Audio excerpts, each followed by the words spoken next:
Lo tau gak sih kenapa di zaman sekarang cewek yang berkarir itu dianggap lebih keren dibandingkan cewek yang mendedikasikan hidupnya untuk menjadi seorang ibu? Tonton sampai habis untuk ngerti seluruh penjabarannya, and welcome to Hypothesis. Jadi pertama-tama gue pengen bahas dulu dari sejarahnya feminisme itu kayak apa. Dimulai dari feminisme gelombang pertama, yaitu 1800-an akhir sampai 1900-an awal, yaitu zamannya Ibu kita Kartini. Yang juga salah satu tokoh terkenal di baratnya itu bernama Elizabeth Cady, yang mereka memperjuangkan dua hal besar, yaitu hak untuk berpendidikan dan hak untuk bersuara. Dan of course mereka juga tetap menjunjung tinggi nilai keibuan atau motherhood dalam seorang wanita. Nah, feminisme gelombang kedua itu muncul sekitar 1960-an dan itu dibarengin sama revolusi industri dan juga sexual revolution. Ini juga pertama kali ditemukannya pil KB. Dan dari sini juga lah mulai ada tren ibu rumah tangga itu kurang produktif dan kurang keren. Nah, feminisme gelombang ketiga dan keempat itu sebenarnya pengen menetralisir hal ini supaya fokusnya itu tetap ke freedom of choice, di mana cewek itu bisa memilih sesuai dengan jalur yang mereka inginkan. Tapi kapitalisme nggak suka karena mereka melihat growth ekonomi yang lebih cepat kalau misalnya cewek-cewek juga ikut kerja.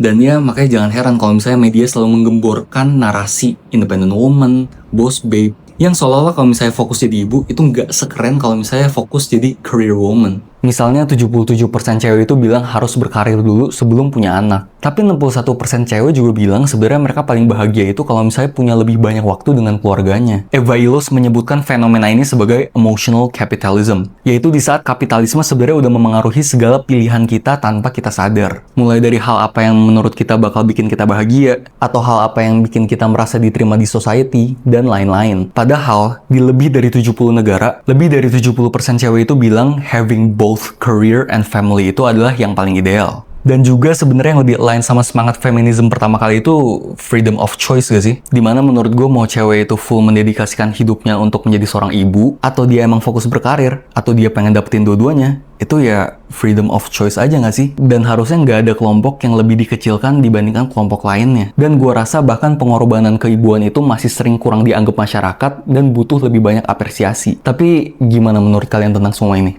Coba komen di bawah.